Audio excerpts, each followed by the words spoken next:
నమస్తే అన్న అందరికీ నమస్కారం. కువైట్ దేశంలో నకిలీ కువైటీలు ఎవరైతే ఉన్నారో వాళ్ళు వేల సంఖ్యలో దొరికిపోతూ ఉన్న విషయం అందరికీ తెలిసిందే. అలాగే వాళ్ళ యొక్క తాతల కాలం నుంచి మనం చూసుకుంటే కువైట్ లో నకిలీ పౌరసత్వం పొంది కువైటీ ప్రజలు ఎవరైతే ఉన్నారో వాళ్లకు డబ్బులు ఇచ్చి వాళ్ళ యొక్క కుటుంబ సభ్యులలో సభ్యులుగా చేరి పిల్లలను కని ఒక కుటుంబాన్ని అభివృద్ధి చేసుకుని తాతల కాలం నుంచి కొడుకుల కాలం నుంచి ఇప్పుడు మన వల్ల తరం అయితే కువైట్ లో నడుస్తూ ఉంది. ఇటువంటి వారిని పట్టుకొని నకిలీలని చెప్పేసి కువైట్ లో వారి యొక్క పౌరసత్వాన్ని రద్దు చేస్తూ ఉన్నారు. సుప్రీం కమిటీ దీనికి సంబంధించి ఒక కమిటీని అయితే వేసి నకిలీ కువైటీలను గుర్తిస్తూ ఉన్నారు. తాజాగా 4135 మంది మహిళల నుంచి కువైట్ పౌరసత్వాన్ని రద్దు చేస్తూ డిగ్రీ జారీ చేయబడింది.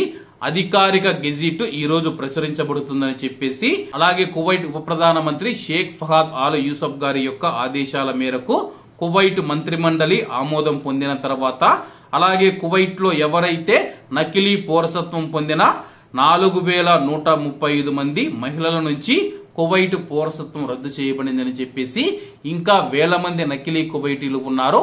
వాళ్ళ యొక్క ఫైల్స్ కూడా కువైట్ కేబినెట్ ముందు ఉన్నాయి. రాబోయే రోజుల్లో దీనిపైన నిర్ణయం తీసుకొని ఉన్నారు. కాబట్టి అందరూ బాగుండాలి, అందులో మనం ఉండాలి. అందరికీ నమస్తే అన్న, జై హింద్.